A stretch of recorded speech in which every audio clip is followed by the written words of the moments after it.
Bonsoir à tous et bienvenue en direct sur KTV. Nous sommes le mercredi 23 octobre et à la une de cette édition, hier en fin de journée, c'est à Mtsamboro que le président a poursuivi son programme. Une conférence de presse en 2 étapes. Un premier temps était consacré au rappel des objectifs du déplacement de cette délégation présidentielle. Le second était quant à lui accordé aux journalistes. Quels thèmes ont-ils alors souhaité aborder? Quelle était la suite du programme du président? Un reportage signé Marion Tellier. Le président de la République était hier soir attendu au collège de Mtsamboro pour une conférence de presse retransmise en direct sur notre antenne. Il a alors renouvelé les propos prononcés lors des différentes étapes de sa visite. Les annonces de sécurité, de lutte contre l'immigration clandestine ou encore des investissements engagés dans le cadre du contrat de convergence ont ainsi laissé place à un question-réponse avec les médias régionaux comme nationaux. Parmi les remarques adressées au président par nos confrères, celle de la crédibilité du plan d'investissement pour Mayotte, alors qu'au-delà de la dotation financière, l'ingénierie fait défaut sur l'île. La grande difficulté, ça a été l'ingénierie. Le couple maîtrise d'œuvre, maîtrise d'ouvrage et la capacité à faire que les crédits qu'on décide et le principe qu'on acte deviennent une réalité sur le terrain et quelque chose qu'on ouvre. Alors il y a une série de causes à cela. Il y a en effet d'avoir les équipes pour le faire, les compétences, ça a été très bien dit d'ailleurs par les élus que j'ai vus ce matin.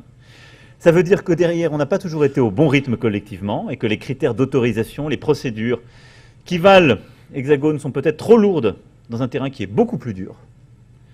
Et ensuite, c'est qu'on n'a pas toujours eu la structuration d'acteurs privés pour le faire. Ce que je disais tout à l'heure, il faut se dire aussi les choses en vérité, on a certaines filières où il y a un manque de concurrence et un manque d'offres, et on n'a pas envie que l'offre se développe. C'est pour ça qu'on veut réengager l'AFD et qu'on veut en effet apporter une ingénierie qui jusqu'alors est insuffisante et aider à développer une ingénierie aux côtés justement du conseil départemental, aux côtés de l'ensemble des élus et des principales communes. C'est ensuite la pérennité du réchauffement des relations France-Comores qui est remise en cause par l'un de nos confrères, à l'heure où les Comores revendiquent Mayotte comorienne et qu'un panneau érigé sur l'une des places de la capitale comorienne affiche sans équivoque Mayotte est comorienne et le restera à jamais. Il y a un désaccord, il est là, on le connaît, il n'est pas nouveau. Et il existe depuis que le peuple mahorais s'est prononcé sur son propre choix et sa volonté d'être dans la République puis de devenir un département. Il nous faut en tirer toutes les conséquences et que les Comores acceptent progressivement. Mais en tout état de cause, dans cette période, le plus important, c'est d'ores et déjà de construire ensemble. Je pense qu'il faut dépassionner la relation avec les Comores parce que nous avons besoin d'une coopération. Je le disais. D'abord parce que c'est une réalité que démographiquement, à Mayotte, beaucoup viennent, y compris de manière récente, et qui soient encore en situation d'illégalité ou de légalité, sont liés familialement aux Comores. Donc on ne peut pas avoir une espèce de face-à-face indéfini. Et je pense que tout le travail diplomatique que nous avons conduit ces derniers mois et qui a permis d'arriver à la signature de ces textes à l'Élysée au début de l'été a été une étape essentielle. Emmanuel Macron poursuit aujourd'hui son déplacement sur l'île de la Réunion, après une dernière étape au nord de Mayotte, la visite des îles Glorieuses. Et depuis hier, les réactions ne cessent de se multiplier à Mayotte. Entre déception et espoir, les personnalités politiques de l'île ont toutes réagi à ces 24 heures de visite présidentielle. Ce matin, nous recevions sur notre plateau le député Mansour Kamardine. Ce dernier n'a pas hésité à parler de loupés, notamment sur la question de la lutte contre l'immigration clandestine. A l'inverse, Roukala Hadji, candidate LREM lors des prochaines municipales, se félicite des annonces d'un président qui tient, selon elle, toujours ses promesses. Au montage, Leslie Vumenet. Hier, Mansour Kamardine, à l'instar des autres parlementaires de l'île, a passé une grande partie de la journée aux côtés du président. S'il est aujourd'hui un député d'opposition, il a néanmoins tenu à applaudir Emmanuel Macron sur 2 annonces phares. Il a fait des annonces superbes que je veux saluer. Que vous avez applaudi, et que j'ai applaudi, oui. Bien sûr. Parce que non seulement je suis républicain, mais en même temps je sais saluer le travail fait des autres. Oui. Et c'est ce qui nous grandit finalement. Et quand il dit qu'il va engager les études de faisabilité de la piste, mais pas des études d'opportunité, les études de faisabilité. Quand il dit que nous allons construire le port en eau profonde, voilà des sujets que je porte depuis plusieurs mois. Le chef de l'État à l'arrivée, quand je l'ai salué à son arrivée, il m'a dit, monsieur le député, j'ai reçu votre courrier, je vais apporter des réponses. Et je suis donc satisfait des réponses qu'il a apportées sur ces deux investissements de base qui permettent le développement économique. Le député n'a pas été le seul à saluer les annonces du président.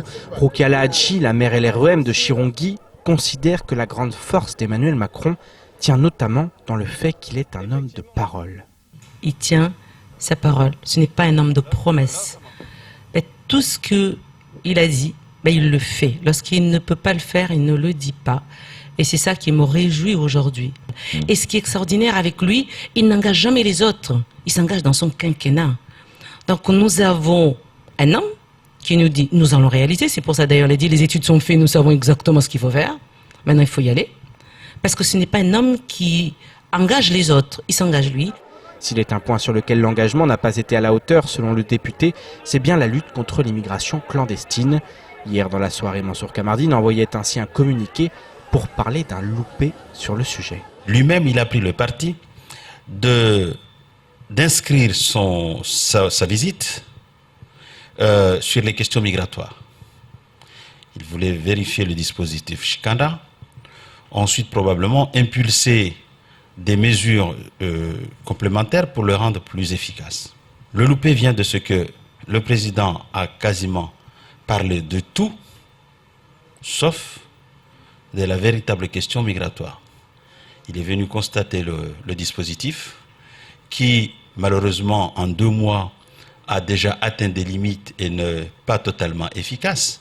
Là aussi, j'ai salué en son temps le dispositif quand il a été mis en place, en disant « c'est très bien, mais probablement peut mieux faire ». Le député réclame un patrouilleur de nouvelle génération de la Marine nationale, le déploiement d'outils innovants comme des drones dotés de caméras infrarouges ou encore la délivrance des titres de séjour pour Mayotte directement de l'ambassade de France à Moroni. Une sorte de Shikandra 2.0 qui ne semble pas pour l'heure d'actualité. Et comme Mansour Kamardine, les membres du collectif des citoyens de Mayotte ont été déçus par les annonces du président. Ils dénoncent notamment le fait d'avoir été empêchés d'exprimer leur désaccord avec la politique gouvernementale. Par ailleurs, tous s'insurgent suite à l'interpellation d'Estelle Youssoufa, la présidente du collectif. Ce n'est pas le cas de Nassufeddine Darwesh, le vice-président du MODEM. Selon ce soutien d'Emmanuel Macron, Estelle Youssoufa cherchait à faire parler d'elle. Écoutons sa réaction lors de la matinale de Kwesi. Elle a tout fait. Elle a voulu que ça en arrive là, pour justement essayer de camoufler la parole du président. Donc elle a tout pour orchestré. vous, ça a été orchestré, c'est ce qu'elle a voulu faire, organiser. Tout à fait. Elle ne fait que ça de toute façon. Elle est dans l'émotionnel. Elle fait tout pour que décrédibiliser les élus locaux, décrédibiliser la parole du gouvernement. Elle est dans son rôle. On la laisse jouer dans son rôle. Et donc au lendemain de la visite du président de la République, des questions restent encore en suspens. La piste longue verra-t-elle vraiment le jour? Plus de moyens seront-ils mis en place pour lutter contre l'immigration clandestine? Cette visite ne serait-elle pas qu'une campagne pour 2022? Autant d'interrogations qui animent la population mahoraise. Marguerite de Bec-de-Lièvre et Paul-Arthur Avit sont partis à la rencontre des habitants. Reportage. 24 heures après la visite d'Emmanuel Macron, les avis sont mitigés sur le déplacement de la délégation présidentielle à Mayotte. D'un côté, les personnes heureuses et convaincues par cette visite, de l'autre, ceux considérant que cette visite n'a été qu'une façade, que les vrais problèmes n'ont pas été abordés. Ibrahim, vendeur au marché de Mamoudzou, fait partie de la population ravie de cette venue. Pour moi, je trouve que c'est une bonne chose pour la population mahoraise et je trouve sur le discours qu'il a dit hier, enfin, voilà, c'est à peu près les mots que les Mahorais attendaient venant de lui. Des mots qui ont rassuré une partie de la population, d'autres sont plus mitigés. Je suis content et pas content parce qu'en fait les élus en fait, ils ont caché beaucoup de choses qu'ils n'ont pas montrées. Et c'est à cause de ça, il y a beaucoup de gens qui sont pas contents à cause de ça parce qu'il y a beaucoup de trucs, il faut qu'ils voient ça, il faut qu'ils parlent avec la population, c'est eux qui sont sur le terrain. Des problèmes cachés par les élus, comme celui des déchets sur l'île au parfum. En effet, toutes les zones où le président se rendait ont été nettoyées de fond en comble. D'autres encore attendent des actions des élus après les annonces du président. C'est vrai, on a eu des effets d'annonce, on attend la concrétisation des paroles de M. le Président. Donc évidemment, il a annoncé la piste longue. Moi, travaillant dans le tourisme, évidemment, nous attendons beaucoup de cette piste. Mais non, on ne sait pas. Donc moi, je pense qu'il a annoncé des choses. Il appartient maintenant à nos élus, nos parlementaires, de pousser la chose et de pousser, de voir pour qu'on puisse avoir la concrétisation de tous les propos que M. le Président a tenus hier. Maintenant sa visite terminée, il va falloir que les élus et l'État mettent les bouchées doubles pour concrétiser toutes les annonces que le président a pu faire. Comme évoqué précédemment, dès 9h30 ce matin, le chef de l'État s'est rendu aux îles Glorieuses, un territoire français revendiqué par Madagascar. Interrogé sur la souveraineté de ces îles, Emmanuel Macron a assuré que sa visite se déroulait dans un climat apaisé avec le président malgache et avait uniquement vocation à honorer son engagement pour la préservation de la biodiversité auprès notamment des scientifiques présents sur le site. Je vous propose d'écouter sa réaction. Sur la deuxième question que vous avez posée, et les Glorieuses, j'irai avec plusieurs scientifiques sur ce territoire extrêmement stratégique dans la région pour marquer notre engagement en faveur de la biodiversité et le choix justement d'aller au bout de la protection de ce territoire et de le sanctuariser pleinement. C'est la mise en œuvre d'un engagement que j'avais pris il y a quelques mois en recevant les scientifiques de l'IPBES suite au premier rapport mondial qu'ils avaient publié faisant état du drame que nous sommes en train de vivre sur la biodiversité et au moment même où la charte biodiversité de Metz était publiée. Donc la France a pris cet engagement de renforcer ses aires protégées. C'est ce que nous ferons aux Glorieuses et nous le ferons dans un esprit totalement apaisé. J'ai eu plusieurs discussions avec le président malgache et sur ce sujet, je pense que l'avenir des îles Éparses passe aussi par une ambition climatique dans la région. Et place maintenant à l'invité de la rédaction. Ce soir, nous accueillons Kira Bakar Adakolo. Il est président du mouvement radical, désormais affilié au MDM. Kira, bonsoir. Oui, bonsoir. Avec le micro. Bonsoir Pierre Bellucci. Ravi de vous accueillir. Bonsoir à tous les Mahorais et Mahoraises sans distinction d'origine. Ravi de vous accueillir sur ce plateau. Désormais, le mouvement radical est affilié localement au MDM. Oui, tout à fait. Depuis le mois de janvier 2019, j'ai adhéré au MDM et donc, par conséquent, le mouvement radical, la Fédération du mouvement radical à Mayotte s'affilie au mouvement pour le développement de Mayotte. Nous travaillons dans ce cadre avec le président sénateur Hassani Abdallah pour avancer Mayotte avec toute l'équipe avec laquelle nous sommes ensemble. Pourquoi ce rapprochement par manque de sympathisants, d'adhérents au niveau du mouvement radical pour être plus fort ensemble? Non seulement c'est pour être plus fort ensemble, mais aussi d'un point de vue idéologique, parce que le mouvement radical est un parti de centre, hein, le MDM aussi. À partir du moment où le MDM n'exclut pas l'affiliation de partis nationaux du centre, il n'y a pas du tout de problème à travailler ensemble. En même temps, c'est un rapprochement idéologique parce que le MDM se positionne de la même façon que le mouvement radical par rapport à la majorité du président de la République actuelle. Alors, voilà. Il y a deux courants au sein du MDM. Il y a un courant, effectivement, Hassani Abdallah, qui effectivement est aujourd'hui LREM, puis il y en a un autre qui est un peu plus critique, on va dire, avec la politique gouvernementale. Alors, vous êtes complètement avec la logique de soutenir ce gouvernement? Oui, quand les intérêts de Mayotte sont portés par le gouvernement. Je rappelle qu'il n'y a pas deux mouvances au MDM. Il y a un MDM légitime et un MDM dissident, hein, qui a, je vous le rappelle, fait des recours, hein, pour invalider l'élection du président Hassani Abdallah. Hein. Et à ce titre, la préfecture, dans un premier temps, a donné raison au MDM légitime. Ensuite, le MDM dissident a porté un recours au tribunal, lequel tribunal a rendu une décision en première instance favorable au président Sen Abdallah. Et là, nous attendons l'appel qui va intervenir d'ici quelques jours. Parlons de cette visite présidentielle, si vous le voulez bien. Qu'est-ce que vous avez pensé du discours, des annonces d'Emmanuel Macron lors de ces 24 heures de visite à Mayotte? Est-ce que selon vous, il a été à la hauteur des attentes des Mahorais? Alors, d'abord, la visite du président de la République a été placée sous le signe de deux thèmes majeurs, on va dire. Celui de l'immigration et celui du développement économique, à travers la question de la piste longue de l'aéroport de Pamandzi. Et sur l'immigration, justement, parce que c'est là où il y a le plus de critiques. Est-ce que selon vous, il a fait des annonces nouvelles? Le plan Chikandra, ça avait déjà été annoncé notamment par la ministre des Outre-mer. Est-ce que selon vous, il a répondu aux attentes en la matière? Alors, vous savez, les attentes en matière d'immigration sont difficiles à satisfaire.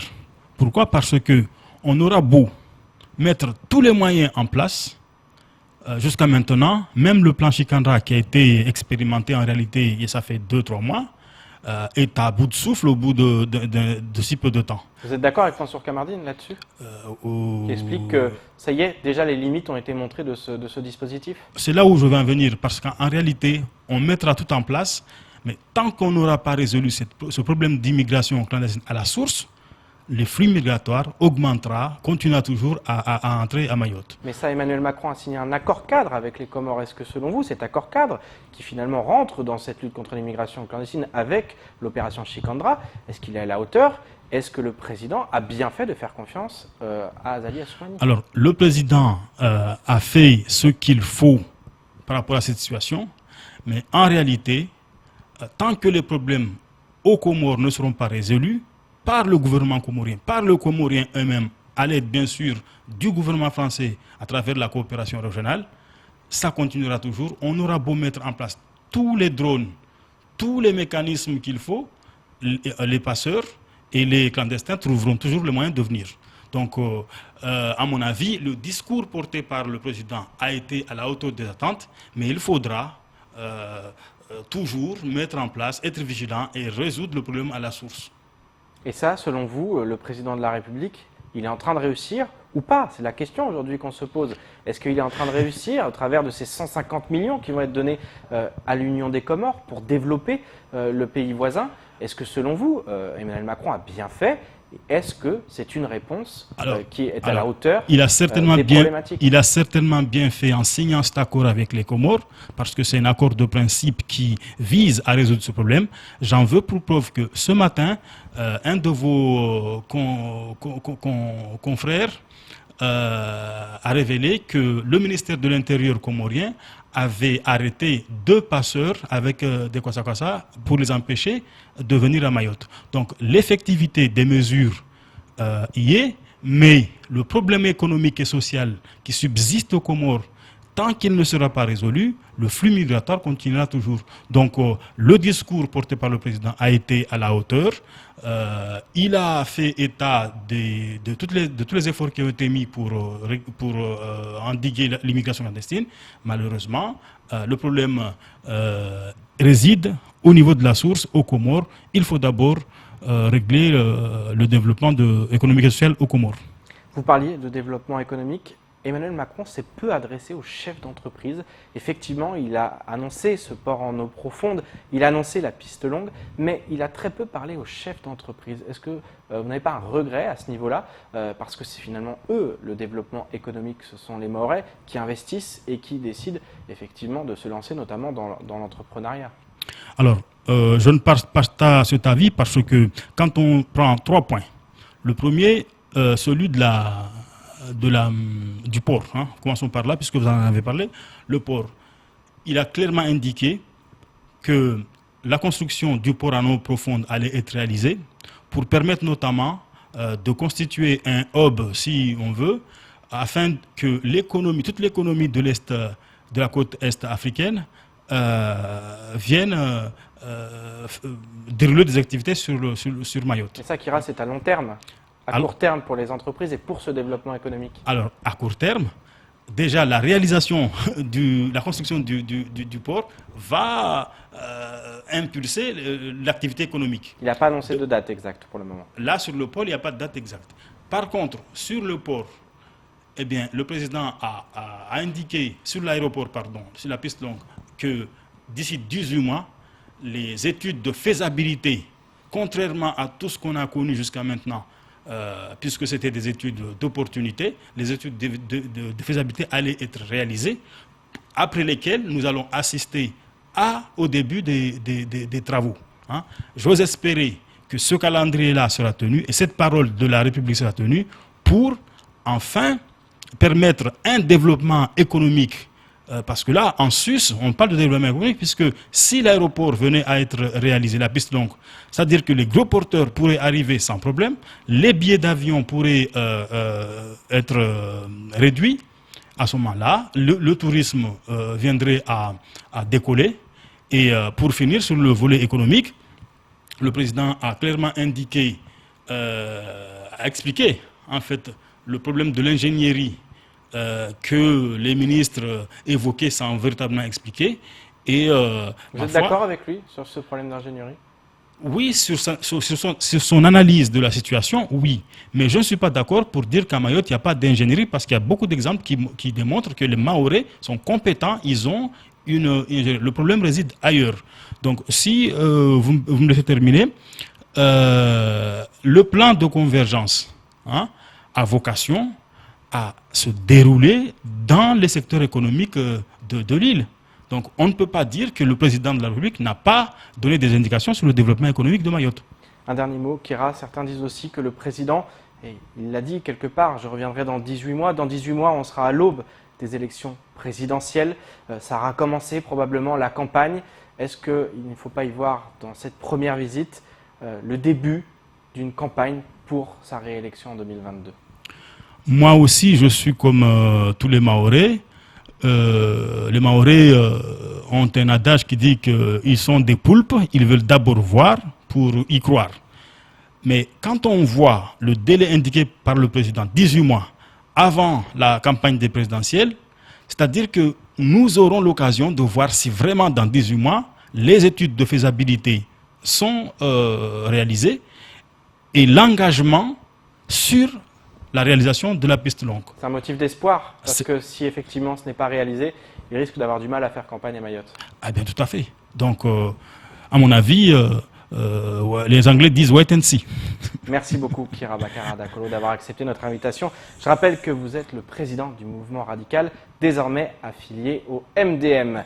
Il est temps de faire le tour du reste de l'actualité locale, avec notamment le marché des transports scolaires, ou encore le compte-rendu du président du conseil départemental après sa rencontre avec le chef de l'État. Au montage, Leslie Vumenet. Le 30 septembre dernier, le groupe d'intérêt économique Ouvoie Moja et la société Transport Salim ont saisi le tribunal administratif pour réclamer la suspension des avenants numéro 2 des lots 1 et 2 du marché des transports scolaires. Ces transporteurs locaux demandaient par ailleurs de condamner le département de Mayotte à leur payer la somme de 3 000 €. En cause, ce second avenant au marché des transports 2015-2018, jugé illégal, alors que le nouveau marché n'a toujours pas fait l'objet d'une procédure d'appel d'offres. Néanmoins, la requête du GIE Ouvoie Moja et de la société Transport Salim a été rejetée par les juges. Mahmoud Aziari, qui représente ces transporteurs par le biais de la société Clémaille, a donc décidé d'amener l'affaire au pénal. Autant dire que ce conflit est encore loin d'être terminé. Et hier, le président de la République a rencontré le président du conseil départemental. Selon le département, le chef de l'État a témoigné d'une écoute attentive sur 3 dossiers. La convergence des droits sociaux en direction des personnes âgées et handicapées, la mise en œuvre du cadre stratégique de coopération et les projets de développement qui en découlent, et enfin les questions économiques avec l'émergence d'un 3e pôle de développement dans le centre-ouest. Swabahadine Ibrahim Ramadani souhaite ainsi un alignement des prestations existantes en 2022 et l'extension des prestations sociales encore inexistantes selon les modalités suivantes: étendre l'ensemble de ces prestations à 50% et fixer le rattrapage sur le niveau national, également dans le timing du contrat de convergence. Il exige par ailleurs l'intégration de Mayotte en tant que membre à part entière à la COI et l'organisation des Jeux des îles de l'océan Indien en 2027. Hier, le président de la République a donc annoncé la construction d'une piste longue, de quoi faire réagir Air Austral qui réclame cette infrastructure depuis des années. Selon son président directeur général Marie-Joseph Mallet, je cite, « L'annonce faite aujourd'hui par le président de la République au sujet de la piste longue est une excellente nouvelle. L'allongement de la piste de Pamandzi, aujourd'hui confirmé, viendra considérablement faciliter les opérations aériennes sur Mayotte et lever les lourdes contraintes opérationnelles auxquelles Air Austral, mais aussi les autres compagnies ont à faire face. La concrétisation tant attendue de ce projet contribuera assurément à améliorer l'attractivité du territoire et à renforcer encore le développement du hub de Mayotte. Elle ouvre de nouvelles perspectives qui, je l'espère, permettront l'arrivée de nouveaux opérateurs, ainsi que le développement du marché mahorais. C'est ainsi que se termine ce journal. Merci de nous avoir suivis. Pour ma part, je vous donne rendez-vous demain dès 19h pour décortiquer, comme chaque soir, l'actualité locale. Excellente soirée sur Kwesi.